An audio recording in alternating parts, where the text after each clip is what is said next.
Hi guys, Samantha from Jessama Tutorials here, and today I'm going to show you how to create a collar necklace. Now this collar necklace can be created using any veneer cane surface effect that you want, but today I'm going to be using my coral canes from my coral bracelet tutorial, and that's just the one that I've chosen to do today. You can use any veneer that you want. So those are the ones that we're going to be using, and we're also going to be using this collar cutter that you can find on Jessama Tutorials, on Jessama Designs Etsy shop, and I'll provide a link to that. And this just makes the process a lot easier. So you're going to start out with some pearl white polymer clay, and as you can see I have curved a sheet that was rolled out on the thickest setting into this arc like that so that it fits my cutter. Now I'm going to lay the cutter down and I'm very gently going to just press on it from all sides so that it will mark the clay. I'm not pressing it completely into the clay, I'm just marking all sides so that it will leave a mark as shown. Now you'll put that off to the side for the moment. We'll use that in just a little while. And for now you'll bring over your canes that you have chosen to use, or a veneer that you've made, or possibly a surface effect. Sorry if my head got in the way there. No, this needs to be facing me. There we go. And just chop off your cane slices. And now because this is a coral cane, I'm purposefully not going to cut off solid slices because I want them to kind of overlap in a random sort of fashion. And so I'm just going to cut out enough pieces from here for it to fit my collar necklace, and I'm also going to cut from this one as well. Okay. Then you'll bring over your piece of pearl white again. Just gently smooth it down onto the surface of your tile. And then bring over your cane slices and just apply them to your clay.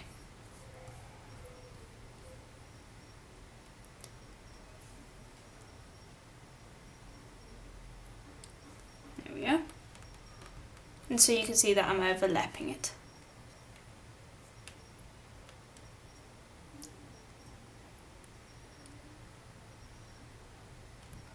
And just gently smooth it down and continue on down until you've filled your sheet. Yeah, and I'll do this side too. And I'm just selecting the best slices as I go and positioning them.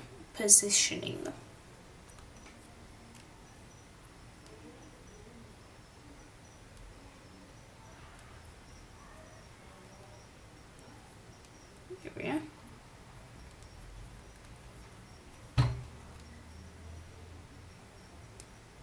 Okay, and then the final two pieces.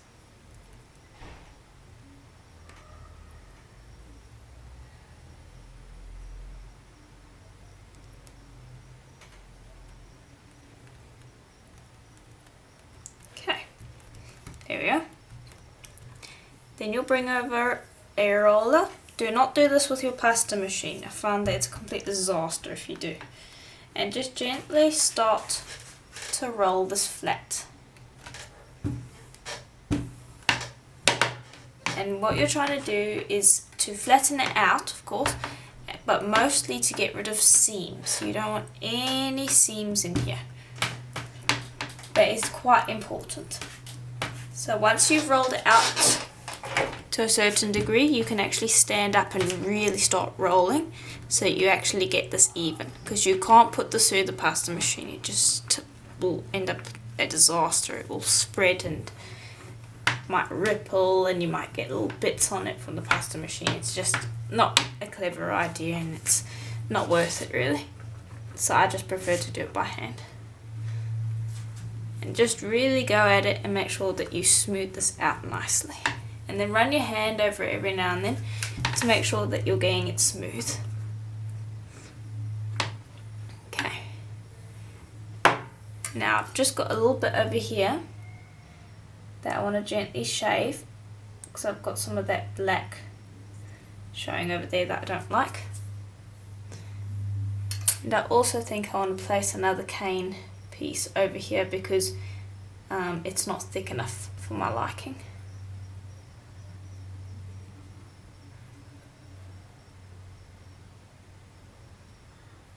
There we go. So you can put some more cane slices over if it's not, this part was thinner than this part, I could feel. So I'll just smooth out that seam. And this part is the hardest part of the tutorial. The first part before you get the collar into the oven is the part that you really need to be careful. Okay, I'm just rolling that out. Feeling if there are any bumps, I'm just going to roll over those, but I think that's good. You're ultimately just trying to get all even now, more than anything else. So if you had little cane slices that were flowers, for instance, might have to roll a little longer, but that's pretty good. Now I'm going to bring over the collar and see if it fits, and it does. But before we do anything, we want to lift this off of the tile, because with all of that rolling it's quite stuck.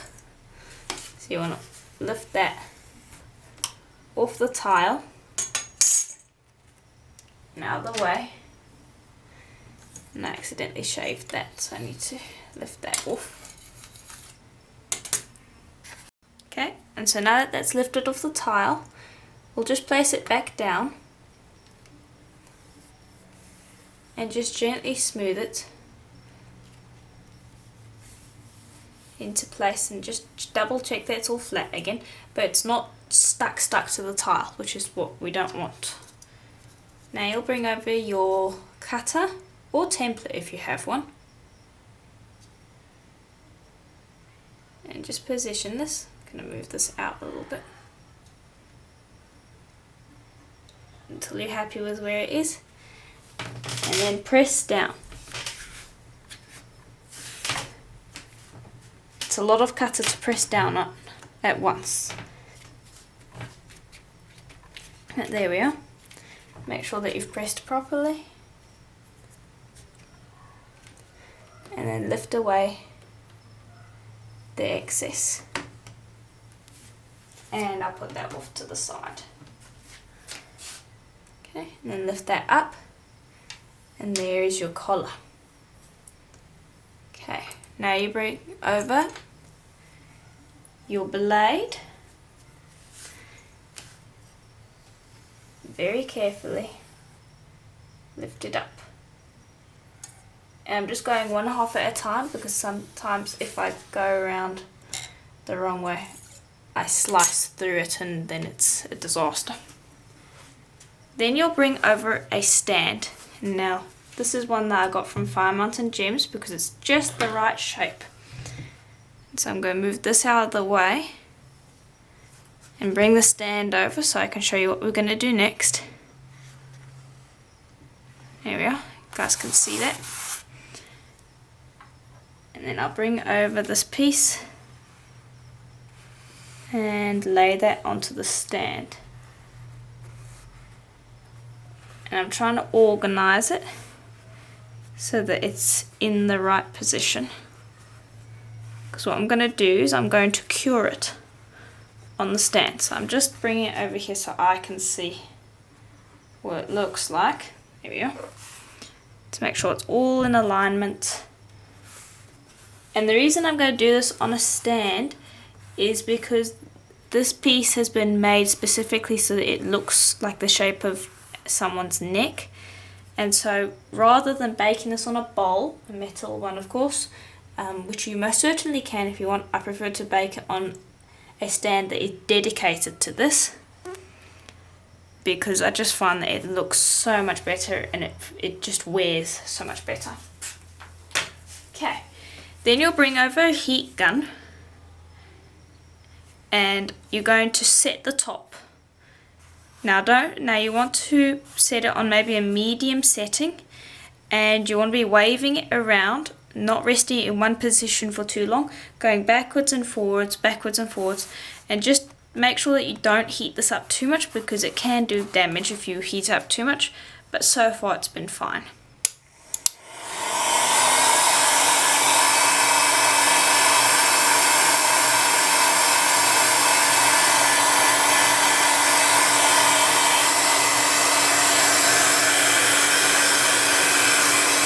Okay, so I've set it, and so the top over here should be, it shouldn't stick to your hand or anything like that. Now you can take this opportunity to gently scrape away any little bits that are sticking out. Be careful, you don't want to nick your stand. You can do this part after it's baked, but it is better if you do this before it's been properly baked. So just go around and gently break off those bits. And you don't have to press that hard because it's so brittle at the moment that it will just flake off. So I'm not even pressing that hard, I'm just kind of brushing by. But it's better to do this before it's properly baked on. Okay, and you want to be very careful at this point, because right now this has about the strength of a potato chip and can break very easily. So just be very careful. Okay, and then once you've got off everything that you're happy with, and let this cool down a bit, you can take it off the stand gently. So I'm gently going to lift it off. Okay, and just before I lift it completely off, I'm going to bring over some cloths, which is what we're going to bake it on now, because you can't bake it on the stand completely. So bring over one and ball it up. Let me see if I can get that to ball up properly. There we go. Then bring over another one, and you can see that I've been using this one in the oven for quite a while, and place it over so that it forms something that looks like a neckline, I guess. Not very accurate, but it will help keep it in place. Then bring over your piece, which is very delicate. Be very careful, please. And just shape it around that neckline until you're happy that it is going to be supported. There we go, that's good. And if you're not happy with it, you can always just place it back on that stand and mess around with this until you're completely happy that it's fit, that it's the right shape for you. There you go, because you need to support all of these sides. And then when you bake it, you want to bake it for a full hour at your brand's recommended temperature.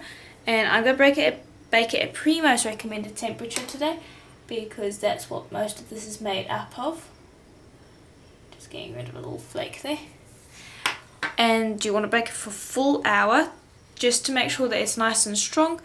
Then when we take it out of the oven while it's warm, we are going to put it back on the stand to reshape it, and then we can apply the backing. Okay, so our piece is out of the oven, and now I'm just going to bring it over and pop it onto the stand here. Whew, it's quite hot. Now I want to just direct it. You have a little while before it cools, just to make sure that you have it in the right spot. Just make sure that it's symmetrical. Okay, then you'll bring over a spray bottle, and you want to start with these corners. So let me just show you. There you go. So you see these corners are lifting up. You're going to have to hold them down and spray. Now it's going to be a little hot on your hands, so this part's a little bit hard. This thing's not working with me. There. But just once you sprayed those bits, that's good. Okay, then I'll move it over here and you can see this end. And I'm just going to hold that down and spray. And then once you've sprayed, you're setting it in that position. And you'll do that with the entire collar necklace to set it.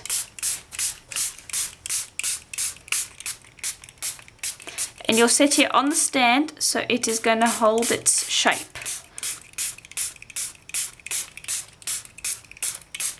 You can see I'm dumping a lot of water on here, but it's to set it. Then just bring over your cloth and gently dry up just a little bit by dabbing. Okay, and then you can remove the collar very carefully out of the way and then dry up your stand. Okay, and so the next step is to take some more pearl white clay, roll that out on your thickest setting and then curve it. And then what I want to do is I want to use my cutter again to then cut this out, just like that, and remove the excess because we don't need that. And we'll bring this over, and what we want to do, let me just move that out of the way. So we want to bring over some bacon bond, and we don't want much, we don't want it slipping and sliding all over the place. So you just want to be dropping on a bit, just to add some extra support.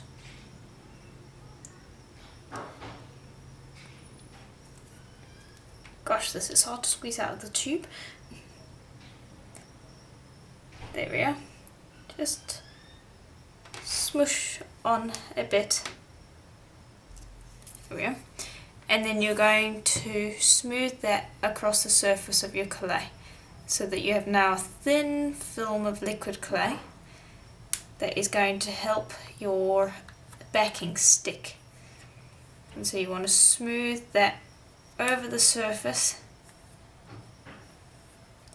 evenly. You don't want big glops sitting all over the place, you want a nice even film.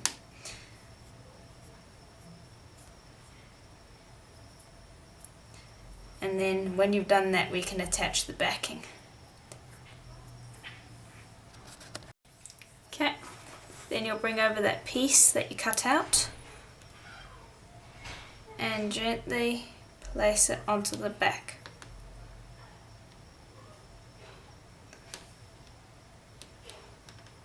Okay. Then squish it on, and you want to start pressing it over the sides so that you have overlap on either side of your original collar. And this will mean that we can trim it up nicely and make sure that it's all nice and neat. So just go and gently smooth it over those sides. All the way around.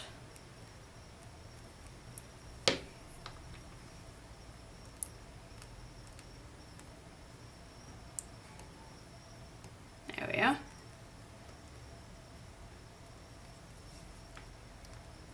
Okay, and then just go around and check that it is there's only excess coming out over the sides, and make sure that there's not any areas where it's inward and so the pearl clay isn't coming up all the way over to the edge like here. When you find the area, just gently pinch that area. Okay, then you want to go and smooth off the back a bit, just to get rid of some of the fingerprints. We're going to texture it so you don't have to worry too much, but you do want to smooth away some of the fingerprints. Then bring over a blade, I'm just busy tightening that, and start from a point and start removing that excess pearl white. And this pearl white is Polymer, in case you were wondering. So this can take me a little while.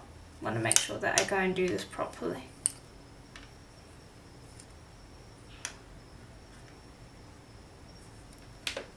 Okay, and just remove all of these excess bits as you go. And just go all the way around. Okay, so I've done the backing. And I've also gone around and just beveled these sides so that they aren't straight cut, if you know what I mean. I've just gone and smoothed them so that they're now nice and beveled and will wear better. Okay, and I've just smoothed everything to make sure it's all in the right spot. Now just go around and make sure that your tile's completely clean before you do this. And the next bit that we're going to be doing is texturing. So I'm going to bring over a sponge that I got from Towards Polymer Clay, and I'm going to start texturing the back.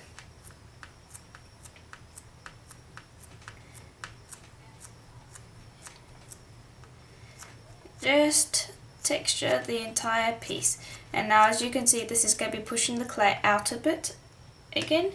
Don't worry about that, we'll smooth it back into place. Just carry on texturing until you've textured the entire piece.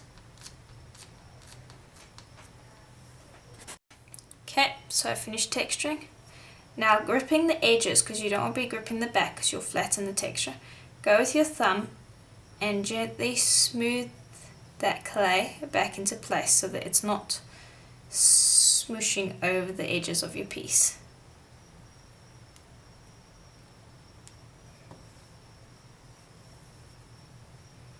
Just like that. Just be careful not to touch the back because you will disrupt the texture that you've so carefully placed. There we go. Okay, the next test is to just gently hold it from the front and have a look along these sides. See if you're happy with them, because we're not going to be doing a smear. So if you're not happy with them, you need to go and fix up whatever you're not happy with. So if you can see a little crack line, you need to fix that up.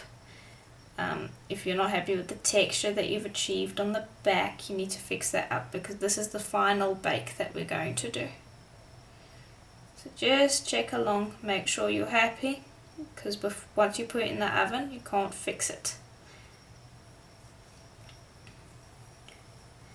Okay, and I'm just going to check texture over here quickly where I was touching it. There we go. So you can see the texture there. Okay, so now that will go back in the oven on that cloth piece that we had before, and it will go in for another full hour at your brand's recommended temperature.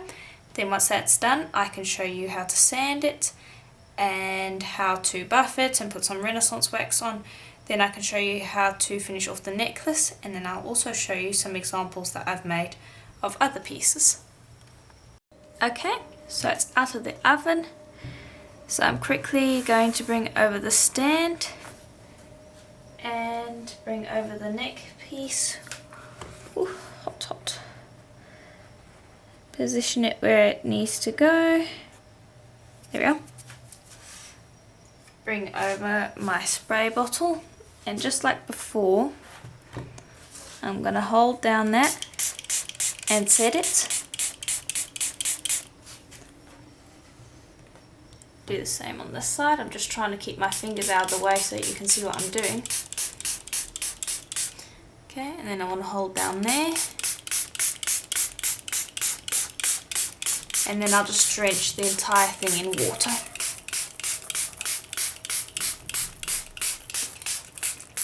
And this is going to set it. Okay, then I'll dry it up. Okay, and so now that is somewhat dry, so now we can move on to our sanding. So I'm going to bring over my polishing cloth and I'm going to be working with a 400 grit. And all you do, just like before, is you start sanding from the lowest grit all the way up to your highest, which in my case is an 8000. And you'll sand the front and the sides, and I tend to leave the back, but if you wanted to sand the back you could as well. I might sand the back this time. But I'm going to go all the way from my 400 up to my 8000, going through each grit and meticulously making sure that I get this thing sanded to a lovely satin sheen, and then we can buff it up to a gloss and apply Renaissance wax, and then I can show you the quick and easy assemble. But basically this is what it looks like, and so I'm really happy with how it looks. Back looks great, the sides are all nice and neat. They need a little bit of a sand. This needs a bit of a sand to get rid of a little bit of shiny powder that is on it, but it really looks great, and so I'm quite happy with it. You can make any sort of collar you want with any sort of technique you want. Okay, so I've finished sanding, and so hopefully you can see that we've got a nice satin finish to our piece, and you can leave it like this if you want to. I've given the back a light sand so that it's nice and smooth, and the sides are all nice and smooth as well, so when I run over it I'm not catching my finger on anything, so it's actually quite nice to feel. So this was just sanded with the polishing papers. I haven't buffed it or anything, I've just used the polishing papers so you can see what an effect those have. You're only going to get this effect from the polishing papers though if you smooth out your piece before you bake it. So before you put on your collar on your stand to heat gun it, you want to smooth it out on your tile, get rid of any fingerprints, and just generally flatten it out with your roller, and then you'll get a much better finish. So you can leave it like this, but I want to pop some Renaissance wax on it, and that's what I'm going to be using. And I'm just going to be using a soft cloth to do this, so let me just grab that, and I'll dip that into the Renaissance wax. And now I'm going to be using my buffing wheel. You don't have to use your buffing wheel, you can hand buff it, but it doesn't come out as well. So if you've got a really nice sand, you don't have to apply Renaissance wax, especially if you don't have any mixed media to seal or anything. So if you don't have a buffing wheel and you've got as good a sand as I did, it would be better just to take a soft cloth without the Renaissance wax and buff it up by hand as best you could, and you would get a pretty good buff. But if you have a buffing wheel, the Renaissance wax adds quite a bit, and if you can get a good buff with the Renaissance wax even by hand, it does do a pretty good job. So you can see that it is shining it up a little bit, but it by far is the best when you have a buffing wheel. So I use a Dremel. Okay, and I'm just busy buffing that, and I'm only going to do this top part. I don't need to do the back or the sides. There's no reason for that other than to shine them up, and they don't really need it. So now if you were having a buffing wheel, you would go and buff this. If you were doing this by hand, then you would take your cloth and you'd rub just like this to buff it up. So let me see if I can show you what that looks like, and then I'll use the buffing wheel. So you really, it has to be soft, and you have to go as fast as you can, get a bunch of friction on there, get it nice and buffed up. There we are. So you can see it, that is quite a bit shinier, but now I'm going to go and buff it. Okay, so I finished buffing. So you can see that now it's really nice and shiny. And so now you would have wanted to leave this for about 10 minutes, which I have, so that the Renaissance wax can set. Then bring over a drill, and you want to rip this on the bottom. Now even once your Renaissance wax has dried, if you go ahead and touch it all over the place and just put fingerprints all over it, it is going to get matte. So every now and then you might just want to take a soft cloth, buff it up, and it will go back to its original shine. So anyway, you'll take your drill, position it where you want it, and I'm bracing it with my fingers, and you want to drill, because I can't brace it with my tile because, well, it's not flat, so I'm busy holding it with my fingers. There we go. That went through. Okay, then you'll go do the same on the other side. There we go. Now you want to bring over two jump rings actually, and I am using gunmetal today. So I've got these largest jump rings because they need to be large enough to go through your hole comfortably. I'll just insert them through the hole, and it can take a little bit of convincing to get them through. There we go. And once they're through, you want to close them up.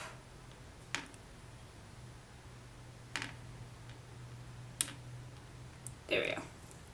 Okay, then slide them all the way back until that join is now positioned inside of your collar. And do the same on the other side. Okay, then I'll put that off to the side, and you're going to bring over your clasp, 4 jump rings, and 2 equal lengths of chain. Okay, and then what you want to do is you want to open up your jump ring, pop it onto your chain, link it through your clasp, close. Then you'll bring over another jump ring and you'll pop it through so that you now have 2 jump rings linking your clasp. And I just prefer that look. That's just my personal taste. You can use 1 jump ring if you want. You need at least 1 jump ring. Okay. You'll do the same to the other one.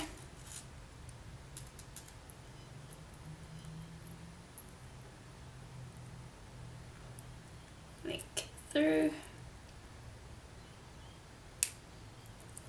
So up, and there you are. Those are your 2 bits. And you'll bring over your jump rings, and I'm just gonna bring round the edge. Okay, and then once you've got those points, you can just open your jump ring, slide on the other end of your chain, provided it doesn't spring off, and then close up your jump ring again. And then when you close it up, it's nice to just slide that opening inside the hole there so the jump ring looks continuous. And you would do the same on the other side. Nice, quick and easy. Now I just want to show you, after I've done this one, what it looks like, and I want to show you 2 others that I have made. Here we are, just close that up. And there's your collar. See, really simple, really easy, and really effective for your techniques that you have made. Sorry, the camera seemed to go out of focus there, but there you are. That's what it looks like. So I'm really happy with how it looks. It definitely brings out the technique really nicely. And I have a bracelet to match it, which is quite nice. This is what I did in the coral cane tutorial, but I think that the collar actually shows off the technique better than the bracelet because it's just such a big area. So those are the latest collar that I've made. Now I'll bring over my second one that I made, which was using my frangipani cane tutorial, and so you can see that one. And this one I really like because it's quite striking with the really light yellow and the quite dark translucent cane. And again, you can see that I used the gunmetal just because I thought they matched quite nicely. This one also has the pearl white backing and the same shape, so it's basically the same, just with a different surface technique, but you can see that they're quite different. And then I'll bring over the other one. And this is the first one that I made, and again it's using the same cutter, but this was my first one, so I did a smear around the edges over here, which I wasn't happy with, and the back isn't as nice as I'd like it. I would have preferred for it to be white. And also, this was the one that I did while I was experimenting around with the technique, figuring out how to do it. And so if you look very carefully there, I don't think you'll be able to see it because I can hardly see it, but if you feel, you can just gently feel that there's a little crack over here and over here. So I had a crack along here that I had to fix. So although this one I really like the colours, and of course it's the design from my cherry blossom tutorial, it's my first one, so it's not my favourite, but once you get the technique right, which really, it actually is really easy, it looks great and it's really easy to get once you have a tutorial showing you how to do it. Just do the steps in the right order and it will be fine. This one I accidentally heat gunned the piece while it was on the tile and I forgot to put it on the stand, so then I had to bake this in the oven and I had to curve it on the stand and then it splits, and so the only reason this one didn't work was because I hadn't figured out the process yet.